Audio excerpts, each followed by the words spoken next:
Hi, I'm Ben, and today in my Masala Spice Kitchen I'm going to show you how to spatchcock a chicken and then give it a tandoori style treatment.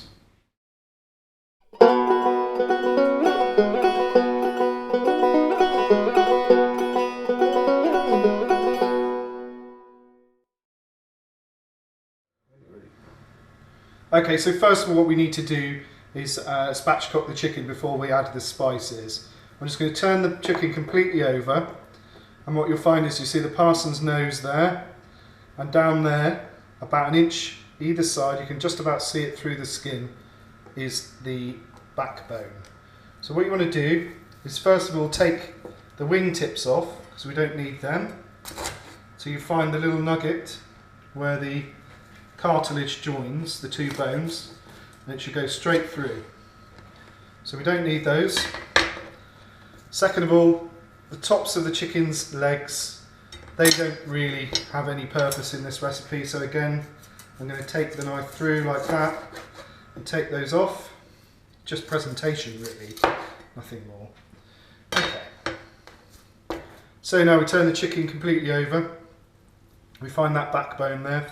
What I like to do is start with a fine knife, and what you do is you just start to cut down one side, and you can see now that I've gone through into the carcass, but I'm just right next to where the spine meets the rib cage.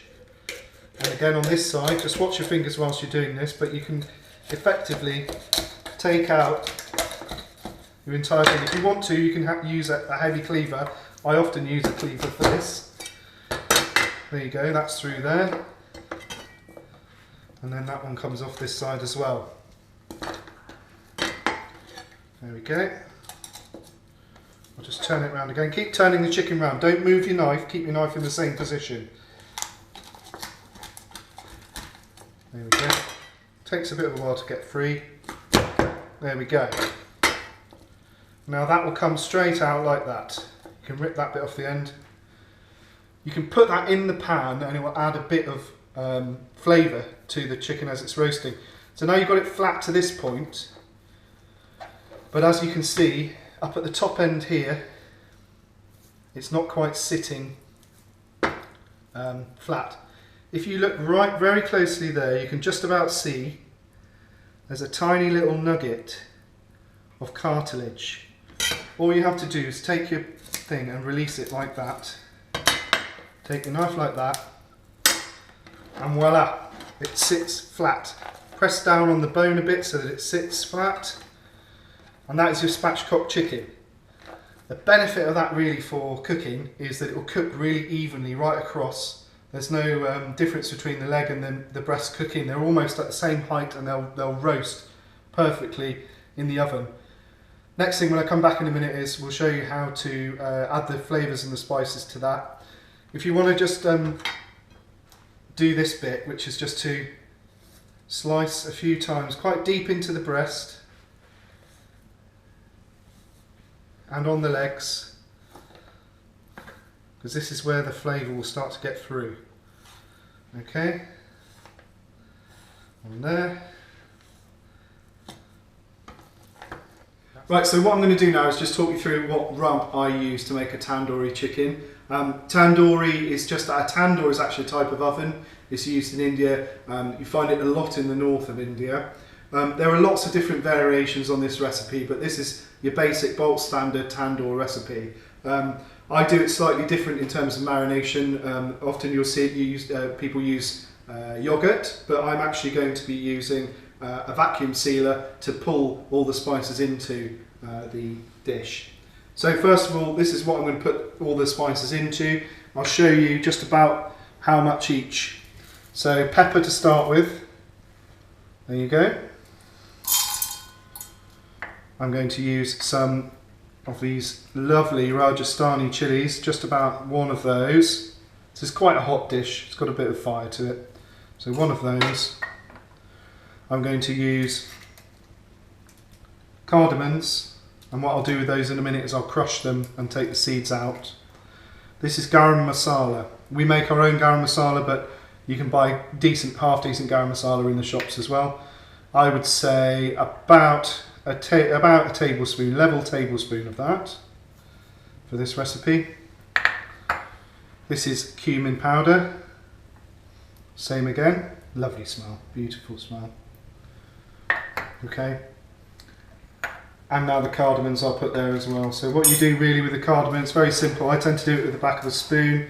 Is you just take the pod and crush it on a hard surface, and then you can see the seeds. They all come out quite easily.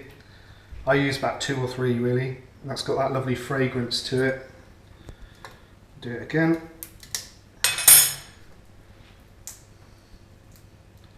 That goes in there. Okay, a little bit of salt. That helps to grind the spices as well. And actually what I tend to do is I also use a bit of chili flakes and some chili powder. So this is where it gets the real heat from, but the chili powder is more for colour. So a few chili flakes. There we go.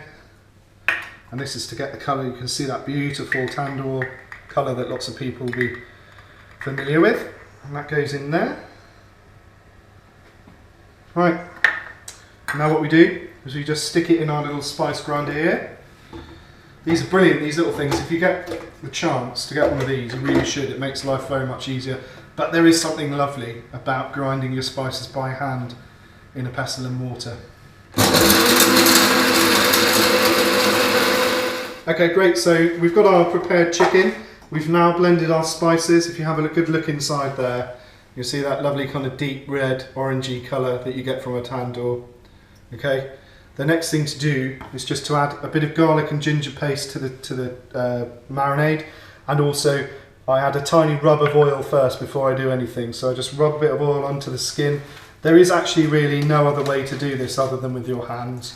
If you start to try and mess around with spoons and brushes, it just all gets a bit ridiculous. You've just got to make sure you get everything in there. So you want to get the oil into the skin. Next thing you want to do is take your ginger paste. Again, I'll use my fingers because I'm used to doing that. Get that rubbed in all those cuts that you've made. You really want to get the flavour into there. It's got a lovely flavour. Turn it over a bit as well. Get a bit on that side.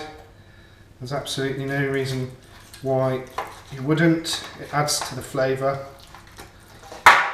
There we are, a bit of ginger paste, a bit of garlic paste.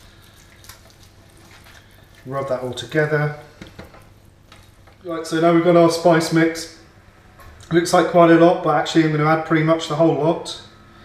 I put it into my hand and I kind of sprinkle it on top like this. Get it all the way through. Again, use your hands to massage it. You can see already that's lovely, colouring the meat beautifully, giving it that classical Indian flavour.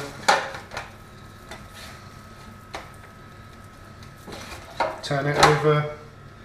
The reason you season the bottom side is really that actually when the meat cooks it still does permeate the meat from this side, even though there's a bone as a somewhat of a barrier. There's still bits where it actually permeates the meat, and plus it looks much nicer if both sides are done. Okay, we're nearly there. Oops, excuse me. We're nearly there. A little bit more, might as well use that as well. Lovely.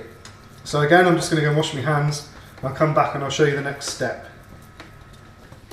Okay, so we finished putting our marinade rub on, and as I said, I'm going to speed up the process somewhat. This is obviously not traditionally Indian, but it works brilliantly. I'm a big fan of using these vacuum sealers for marination particularly, as they really pull the flavour into the meat. This just cuts down the process probably by about 10 hours. If you don't have a vacuum sealer, of course, just do it the long way, which is leave it for about 12 hours in the fridge with all the rubs on, covered with a piece of cling film.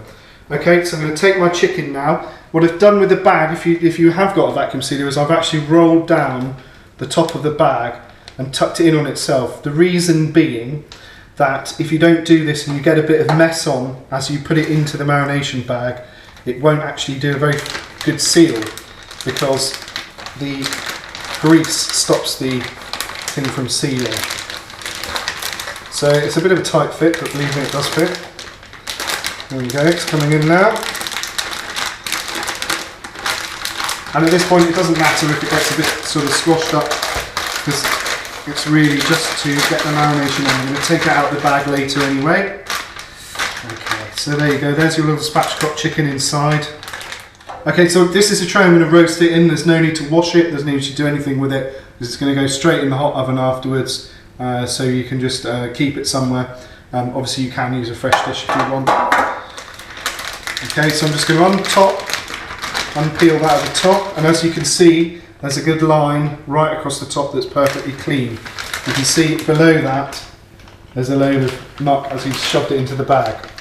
So you put it in your little vacuum sealer. This bit will get a bit noisy in a minute. And just make sure it's closed like that all the way up. And then you just push it down like that and press the vacuum seal.